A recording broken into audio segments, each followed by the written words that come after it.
Welcome to our Wednesday moment of hope. Now, as I was reading through my devotions, I came across a passage that was helpful for me. In the book of Ephesians, it says, "For our struggle is not against flesh and blood, but against the rulers, against the authorities, against the powers of this dark world, and against the spiritual forces of evil in the heavenly realms." Now, it seems like every time I hear the news, I hear more and more about how people just are taking sides. It's always this group against that group. From politics to social issues, people just can't seem to get along. Now, why? We're all human beings desiring to have a good life. Now, we may differ in what that means to us, but why do we have to so quickly move to hatred? And let's be frank, we may desire to soften the tone, but it's just hatred. Now, this passage actually gives me some insight in that. The struggle that we are dealing with here today is, as the scripture says, not against flesh and blood, not against each other.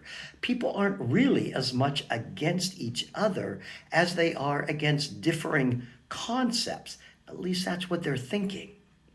That's how so many people today can believe themselves not being hateful, even though they are spewing hateful words. They believe their opinions are against concepts and not against people. And the scripture tells us that idea actually comes from the evil one, and they don't know it. It would really be like someone telling me, well, we don't like short Italian bald men, but don't take it personal. Really? And you consider yourself a loving Christian with those words?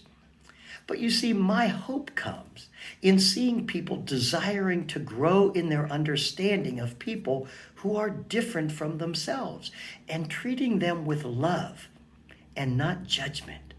For that is how all of us can bring hope to the world, through love. So the next time we encounter someone who believes or acts differently than we, let's make sure we respond with love.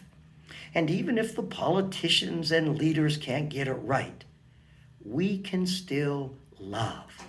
And that will bring hope to the world. Have a blessed day today.